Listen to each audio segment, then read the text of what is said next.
اچھا بیٹا، تو اس پیراگراف میں صفحہ نمبر 4 کے سب سے پہلے پیراگراف میں اوپر والے میں 3 سوال حل ہو گئے ہیں۔ سوال نمبر 4، سوال نمبر 5 اور سوال نمبر 6۔ بیچ میں تھوڑی بریک لینی پڑتی ہے، وہ اس وجہ سے مشکل کام ہے۔ دیکھیں ویڈیوز کو بنانا میں کہتا ہوں خراج تحسین پیش کرتا ہوں ان اساتذہ کو جو آن لائن لیکچرز دے رہے ہیں اور جو محنت کر رہے ہیں، کیونکہ بیٹا یہ مشکل کام ہے۔ ہمارے سامنے آپ کو میں بتاؤں یہ کمرہ ہے خالی، اور خالی کمرے کو پڑھانا اور کیمرے کی طرف دیکھ کر بتانا یہ بہت ہی مشکل کام ہے، بہت مشکل کام ہے۔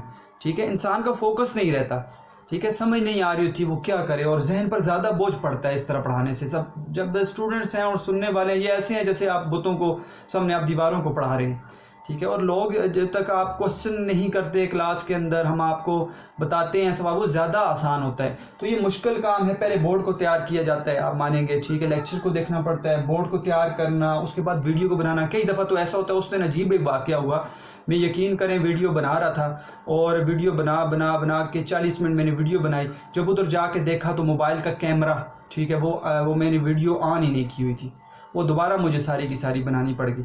یعنی صبح کا لگتے ہیں، اور ایک لیکچر میں روز ایک لیکچر دیتا ہوں فرسٹ اور سیکنڈ ایئر کا، تو وہ ایک لیکچر کو تیار کرتے ہوئے 5-6 گھنٹے لگ جاتے ہیں۔ پھر اس کے بعد اس کو تیار کرنے کے بعد کراپ کرتے ہیں، ٹھیک ہے، اس کو کاٹتے ہیں بیچ میں سے، شروع کے حصے کو، آخر کے حصے کو، پھر اس کو سائز کو کم کرتا ہوں میں، پھر سائز کو کم کرنے کے بعد آپ کو پتہ اس کی کٹنگ کرتا ہوں، اس کو کراپ کرنا پڑتا ہے، کیونکہ واٹس ایپ پر 100 MB سے زیادہ جو ہے آپ کو پتہ ہے وہ ویڈیو شیئر نہیں ہوتی، ٹھیک ہے، یوٹیوب پہ تو میں شیئر نہیں کر رہا نا، آپ کے لیے کر رہا ہوں، تو اس میں 100 MB سے زیادہ شیئر نہیں ہوتی، تو پھر اتنا مشکل کام اس کو تیار کرنا پڑتا ہے، ٹھیک ہے، دیکھنا پڑتا ہے، تو انتہائی مشکل کام ہے۔ تو یہ ابھی پتہ لگ رہا ہے جب میں خود کر رہا ہوں، تو اس سے پہلے آڈیو میں کرتا تھا اسٹوڈنٹس کے لیے، لیکن ویڈیو کو بنانا انتہائی مشکل کام ہے۔ اور پھر اس کے بعد میں کہتا ہوں پہلے تو اساتذہ، پھر اسٹوڈنٹس، ٹھیک ہے، ویل ڈن بیٹا۔ جب آپ، مجھے پتہ ہے کہ جس اعتبار سے سامنے ٹیچر ہوتا ہے اور بات ہوتی ہے، لیکن آپ ویڈیو کو دیکھتے ہیں، پھر اس ویڈیو کو سمجھنے کی کوشش کرتے ہیں، ٹھیک ہے، پھر اس کے بعد آپ کاپیز کو اور آپ اپنے نوٹس کو دیکھتے ہیں، پھر کتابوں کو دیکھنا، پھر ہوم ورک کرنا، تو یہ انتہائی مشکل کام ہے۔ وہ جو سمجھے کہ وہ 50 منٹس کا لیکچر جو ہم کالج میں دیتے ہیں، تو یہ 4-4 گھنٹے 5-5 گھنٹے لگ رہے ہیں۔ اس لیے میں نے ایک دن کی بریک لی ہے بیچ میں، کیونکہ پہلے میں سمجھ رہا تھا کہ میں 2 لیکچر کر لوں گا، لیکن مشکل کام تھا، تو ایک دن کے اندر بھی اس لیکچر کو تیار کرنا مشکل ہو رہا ہے، ٹھیک ہے۔ تو بیٹا یہ آپ، اللہ تعالیٰ تو دیکھ رہے ہیں ہم محنت کریں گے، ٹھیک ہے، ہماری جہاں تک کوشش، ہماری ہمت ہے، ہم کریں گے محنت، ٹھیک ہے، گھر میں بیٹھے ہوئے بھی کریں گے محنت، تو اللہ تعالیٰ کسی کی محنت کو ضائع نہیں کرتے، تو اس اعتبار سے محنت کا صلہ اللہ دیں گے۔ تو کئی دفعہ ایسے ہوتا ہے گھر کے اندر میں لیکچر دے رہا ہوتا ہوں، اور لیکچر کے عمومی طور پر باہر سے آواز آنی شروع ہو جاتی ہے، تو وہ لیکچر کو ختم بیچ میں کرنا پڑ جاتا ہے، ٹھیک ہے۔ تو بعض اوقات یہ ہوتا ہے کہ کوئی گھر کے باہر جو ہے وہ گاڑی آ جاتی ہے، شور ہوتا ہے، وہ میری ساری کی ساری توجہ ادھر چلی جاتی ہے، تو مشکل ہے، لیکن پھر بھی کوشش کر رہے ہیں کہ آپ کو سمجھ آئے۔ اصل چیز سمجھنا ہے، اور آپ نے محنت کرنی ہے بیٹا، ٹھیک ہے، تمام سبجیکٹس کے اندر، تمام، یعنی سائنس کے مضامین انتہائی اہم ہیں۔ وہ آپ کو میں نے دیکھے ہیں ٹیچر جیسے کھڑے ہوتے ہیں، مشکل ہے ان کے لیے آن لائن لیکچر کو دینا اور سمجھانا، کس کو سمجھائیں، وہ کیا پتہ سمجھ بھی آ رہی ہے یا نہیں آ رہی، تو یہ ایک بوجھ ہے کہ آپ کو سمجھ آ جائے بات، ٹھیک ہے۔ تو یہ ہم نے اس پیراگراف سے، یہ اس لیے میں کہہ رہا ہوں اپنی ہم فائدہ، ہم اپنی خوبی بیان نہیں کر رہے، بلکہ یہ اس لیے کر رہے ہیں کہ آپ اس کو دیکھیں اور فائدہ حاصل کریں۔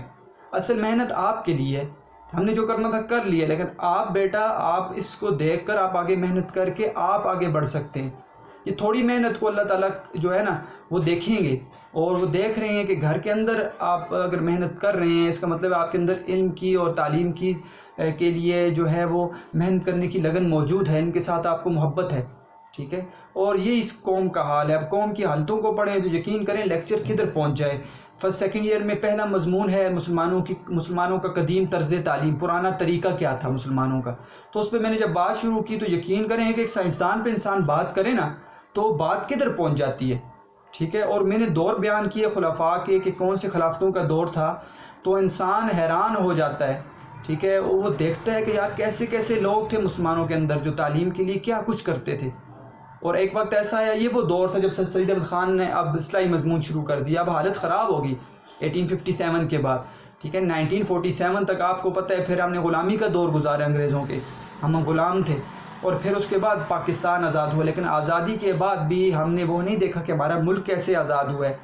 ہم ان لوگوں کو دیکھیں جنہوں نے اسلام کے لیے محنت کی، ہم لوگوں کو دیکھیں کیسے ملک کو آزاد کیا ہے، کیا فائدہ ہے تعلیم کا، کیا فائدہ ہے ہمارے علم کا، ایک تو دینی علم ہے، سب سے بڑا علم ہے قرآن اور حدیث کا، اس کے بعد کیا ہمیں سائنس سے روکا گیا؟ نہیں، علم طب سیکھا مسلمانوں نے، ٹھیک ہے، اور علم طب جو ہے اس کے ساتھ کیمسٹری آپ دیکھیں، کیمیا، علم کیمیا سیکھا، ٹھیک ہے، اسٹرونمی، علم فلکیات، اس کے اوپر دیکھتے انسان حیران ہو جاتا ہے۔ تو یہ بیٹا آپ کے لیے کہ آپ محنت کریں، اور تعلیم کو ہم کہتے ہیں کچھ نہیں ہو سکتا، کچھ نہیں، ہم تک جتنا ہو سکتا ہے ہم وہ کریں، ٹھیک ہے، ہمارے لیے مشکلات ہیں ساری چیزوں کے اندر، لیکن جتنا ہو سکتا ہے تو وہ اتنا تو ہم کر سکتے ہیں۔ تو اس میں تین سوال آپ کے حل ہو گئے۔ اب ہم آگے پڑھتے ہیں بیٹا۔ اے میرے عزیز ہم وطنوں، خطاب کر رہے ہیں سر سید احمد خان، اگر یہ رائے صحیح ہے، یہ بات میں نے ٹھیک کی ہے، تو اس کا یہ نتیجہ ہے کہ قوم کی سچی ہمدردی اور سچی خیرخواہی کرو، کہ تمہاری ذات سے ہی قوم ٹھیک ہوگی۔ قوم کے ساتھ اگر ہمدردی اور خیرخواہی کرنی ہے، ٹھیک ہے، تو کیا کرو؟ تم اپنے آپ کو ٹھیک کرو، غور کرو کہ تمہاری قوم کی شخصی زندگی کا چال چلن کس طرح پر عمدہ ہو۔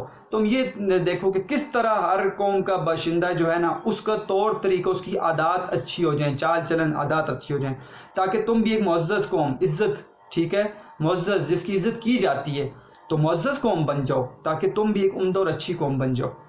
کیا جو طریقہ تعلیم و تربیت کا، یہ افسوس کا اظہار کر، کیا جو طریقہ تم نے تعلیم و تربیت کا، بات چیت کا، وضع لباس کا، لباس کے پہننے کا، ٹھیک ہے، بے ڈنگا لباس، سیر سپاٹے کا، شغل لگا رہے ہیں، سیر سپاٹا باہر جا کے گھومنا پھرنا، شغل اشغال، ٹھیک ہے، شغل اشغال یعنی اپنے وقت کو ضائع کرنا، آپ ادھر لکھ سکتے ہیں وقت کو ضائع کرنا، وقت کو ضائع، شغل لگانا، وقت کا ضیاع، وقت کو ضائع کرنا، یہ چیزیں تمہاری اولاد کے لیے، کیا تم نے جو یہ کام شروع کر دیے ہیں، سر سید احمد خان کہہ رہے ہیں، اس دور کے لوگوں کے لیے کہہ رہے ہیں اور آج کل کے دور کے لوگوں کے لیے بھی ہیں، کیا جو تعلیم و تربیت کا، بات چیت کا، لباس پہننے کا، سیر سپاٹے کا، شغل اشغال کا جو تم نے طریقہ اختیار کی ہے، اس سے کیا یہ طریقہ ہے تمہارے لیے؟ تم خود سے سوال کرو، نہیں ہے۔ اس سے ان کے شخصی چال چلن، اخلاق و عادات، نیکی و سچائی میں ترقی ہو سکتی، کیا یہ طریقہ ٹھیک ہے؟ اس سے تم ترقی کر سکتے ہو اس طرح؟ حاشا و کلا، ہرگز نہیں۔ حاشا و کلا کا مطلب ہے ہرگز نہیں، تم کبھی بھی ترقی نہیں کر سکتے جب تک تم اپنے آپ کو، شخصی چال چلن کو ٹھیک نہیں کرو گے، خود ٹھیک نہیں ہوگے، ٹھیک ہوگے بیٹا؟ جب کہ ہر شخص اور کل قوم خود اپنی اندرونی حالتوں سے آپ اپنی اصلاح کر سکتی ہے، ہر شخص اور کل قوم اپنی اندرونی حالت سے اپنی اصلاح کر لے، تو اس بات کی امید پر بیٹھے رہنا کہ بیرونی زور انسانوں کی یا قوم کی اصلاح و ترقی کرے، کس قدر افسوس بلکہ نادانی کی بات ہے۔ اور اس چیز پر بیٹھے رہنا کہ باہر سے کوئی آ کر مدد کرے، تو یہ کہتے ہیں یہ افسوس کی بات ہے، یہ کیا ہے؟ نادانی کی بات ہے۔ اور نادان انسان وہ ہوتا ہے، ٹھیک ہے، جو بیرونی کوشش سے وہ ہمیشہ دیکھتا ہے کہ کوئی باہر سے آ کر میری مدد کر، خود میں کچھ نہ کروں، باہر والے لوگ میری مدد کر جائیں۔ اس کے آگے بیٹا سوال نمبر 7 ہے۔ سوال نمبر 7 کیا ہے؟ ہم پہلے پڑھتے ہیں۔ سر سید کے خیال میں اصلی غلام کون سا ہے؟ یہ والا سوال کریں گے۔ سوال نمبر 7، اصلی غلام، ٹھیک ہے، آسان ہے بیٹا، یہ میں نے آپ کو خلاصے میں بتایا تھا۔ عام غلام وہ ہے، ہم تصور کرتے ہیں غلام کی تعریف، عام غلام کون سا؟ ہم کہتے ہیں عام غلام وہ ہے، ایک پہلا جس کو کوئی شخص پرانے زمانے میں خرید لیتا تھا، جیسے آج کل کے نوکر بھی ہو گئے، ٹھیک ہے، ہم ان کو تنخواہ دے دیتے ہیں، مثال کے طور پر گھر کے اندر رکھتے ہیں، تو ہم اس کو عام غلام کو، بندے کو خریدا جاتا تھا اور وہ آقا کی بات کو مانتا تھا۔ یہ ایک غلام تو یہ ہے کہ کوئی جو ہے وہ ظالم آقا کسی کو خرید لے، وہ غلام ہے، ایک بات۔ دوسری بات کہ کوئی کسی ملک پر کوئی قبضہ کر لے، کسی رعایا پر کوئی بادشاہ کے مسلط ہو جائے بیرونی طاقت کی وجہ سے، تو وہ قوم کی قوم غلام بن جاتی ہے، ہم اس کو غلام تصور کرتے ہیں، 2 غلام، یہ اصل عام غلام ہے۔ لیکن سر سید احمد خان کہتے ہیں نہیں، عام غلام یہ نہیں ہے۔ غلام کون سے ہیں بتائیں گے؟ جو بد اخلاق ہے، خود غرض ہے، جاہل ہے، شرارت کا متی ہے، شرارت کرتا ہے، یعنی اس سے ہمیشہ اچھا کام نہیں ہوتا، برا کام ہوتی کہتے ہیں فرمانبردار کو، ٹھیک ہے، خود غرض ہے، قومی ہمدردی سے بے پرواہ، غافل ہے، بے پرواہی کہتے ہیں غافل کو، تو وہ اصل غلام ہے۔ 2 ہیڈنگز کے ساتھ سوال آپ کو نظر آئے گا، یہاں سے پڑھتا ہوں میں، دیکھیں، وہ شخص در حقیقت غلام نہیں ہے، ٹھیک ہے، جس کو ایک خدا ناترس، خدا ناترس کا مطلب ہے سنگ دل، بے رحم، بے رحم کیا جی کس نے کیا ہو؟ خدا ناترس نے، جو اس کا ظالم آقا کہلایا جاتا ہے، خرید لیا ہو، ایک بے رحم بادشاہ نے اس کو خرید لیا ہو، یا ایک ظالم اور خود مختار بادشاہ یا گورنمنٹ کی رعیت ہو، رعیت کہتے ہیں پابند، ماتحت، رعیت کہتے ہیں پابند، کہ ایک ظالم شخص سے آ کر یا پوری قوم پر قبضہ، پوری قوم کو پابند کر لیا ہو، تو وہ دو چیزیں بتا دیں. یا تو پھر کیا ہوگا، بہرحم بادشاہ نے کسی ایک بہرحم شخص نے کسی کو خرید لیا ہو، یا کوئی اور جو قوم آ کر کسی قوم پر مسلط ہو جائے، اس کو پابند کر دیا. ہم کہتے ہیں غلام یہ ہیں. تو کہتا ہے کہ بلکہ یہ غلام نہیں ہے، یہاں پر نہیں کہا لیکن خود کہہ رہے ہیں یہ غلام نہیں ہے. غلام کون ہے؟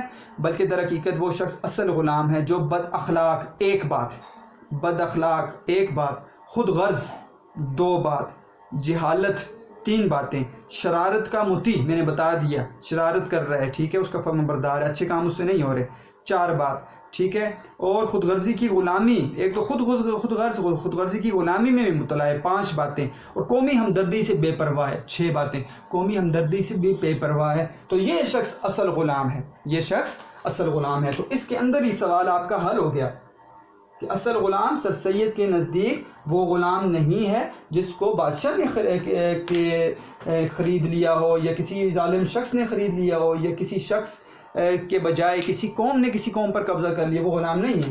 اصل غلام کون سا ہے؟ جاہل، شرارت کا مطیع، خود غرض، قومی ہمدردی سے یہ اصل غلام ہے. یہ ہو گیا آپ کا بیٹا سوال نمبر 7. ٹھیک ہے جی. اچھا جی آگے پڑھ. وہ قومیں جو اس طرح دل میں غلام ہیں وہ بیرونی زوروں سے یعنی عمدہ گورنمنٹ یا عمدہ قومی انتظام سے آزاد نہیں ہو سکتی جب تک کہ غلام کی یہ دلی حالت دور نہ ہو. تو کہتے ہیں یہ غلام کیسے دور ہوگا؟ یہ غلام تو یہ ہے کہ اس کو چھوڑ دے، یا وہ قوم جو ہے خود محنت کر کے وہ کہ آزادی حاصل کر لے، یا غلام کو آ کر چھوڑ دے، یہ تو آزاد ہو جائے گا. یہ کیسے آزاد ہوگا اس کے بارے میں بتایا.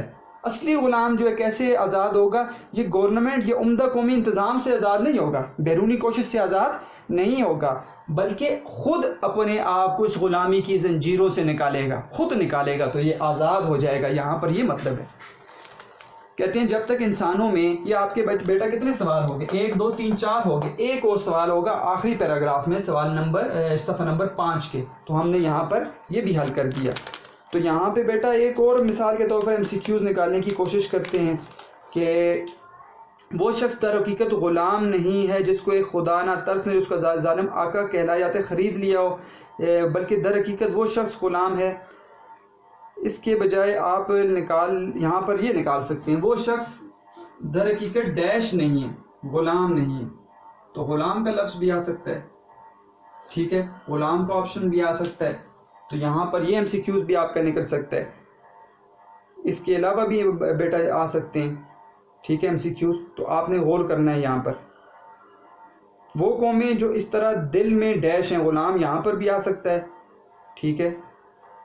تو یہ ایسے MCQs آپ نے دیکھنے ہیں. اب ایک ذہن میں یہ بھی رکھنا ہے کہ MCQs میں جو ہے بڑا جملہ نہیں آتا، چھوٹا جملہ عموماً آتا ہے، کیونکہ انہوں نے پیپر کے اوپر وہ چھوٹا جملہ دینا ہوتا ہے. تو خاص بات آپ نے نوٹ کرنی ہے. جب تک انسانوں میں یہ خیال ہے کہ ہماری اصلاح و ترقی گورنمنٹ پر یا قوم کے عمدہ انتظام پر منحصر ہے، انحصار، تو اس وقت تک کوئی مستقل اور برتاؤ میں آنے کے قابل نتیجہ اصلاح و ترقی کے قوم میں پیدا نہیں ہو سکتا. جب تک آپ یہ دیکھیں گے کہ گورنمنٹ آپ کی ترقی کرے یا کوئی بیرونی طریقے سے آپ کی ترقی ہو، تو آپ کبھی بھی ترقی نہیں کر سکتے. وہی بات دہرا رہے ہیں. وہ کیسی ہی عمدہ تبدیلیاں گورنمنٹ یا انتظام میں کی جائیں، جیسی بھی عمدہ گورنمنٹ جو کوشش کر لے، اعلیٰ کے اعلیٰ انتظام کہتے ہیں قوانین کو، قانون بنا لے، تو فائدہ نہیں ہوگا. وہ کیسا ہوگا؟ وہ تبدیلیاں ایسے ہیں جیسے فانوس خیال ہے. فانوس خیال سے کچھ زیادہ رتبہ نہیں رکھتی. فانوس خیال بیٹا، فانوس کہتے ہیں شمعدان کو، شمعدان، ٹھیک ہے. آپ نے دیکھو کہ شمع ہوگی، اس کے اوپر کپڑا چڑھایا جاتا ہے، ٹھیک ہے، ایسے بلب ہوتا ہے، اس کے اوپر کپڑا ہوتا ہے. اور آج کل آپ نے دیکھو کہ فانوس بنے ہوتے ہیں، ٹھیک ہے، اس کے اندر چھوٹی چھوٹی مختلف تصویریں ہوتی ہیں. جب وہ بلب آن ہوتا ہے، وہ گھومتا ہے، وہ اس کے گرد وہ کپڑا سا یا پلاسٹک گھومتی ہے، تو آپ کو دیواروں پر مختلف تصویریں نظر آتی ہیں. یہ خیال ہے. دیکھیں کیا یہاں پر سمجھنا ہے، فانوس خیال کا مطلب یہ ہے کہ کیا وہ تصویریں جو آپ کو دیواروں پر گھومتی نظر آ رہی ہیں اس فانوس کی وجہ سے وہ حقیقی ہیں؟ نہیں، یہ تو ہمیں وہ خیالی تصویریں گھوم رہی ہیں، وہ حقیقی تو نہیں ہیں. تو یہاں پر کیا کہا ہے کہ وہ تبدیلیاں، اگر وہ تبدیلیاں آپ دیکھیں نا، وہ اسی کی طرح ہیں جیسے کہ وہ خیال آپ تصور کریں، وہ حقیقی نہیں ہیں. وہ تبدیلیوں سے فائدہ کچھ نہیں ہوگا. وہ تبدیلیاں فانوس خیال سے کچھ زیادہ رتبہ نہیں رکھتی ہیں، کوئی فائدہ نہیں ہے ان کی تبدیلیوں کا، جس میں طرح طرح کی تصویریں پھرتی ہوئی دکھائی دیتی ہیں، مگر جب دیکھو تو کچھ بھی نہیں ہے، وہ حقیقی نہیں ہے. اگر مثال کے طور پر آپ کو ہاتھی نظر آ رہا ہے، وہ سچ مجھ کو یہ ہاتھی ہے، ٹھیک ہے، اور شیر نظر آ رہا ہے، تو سارے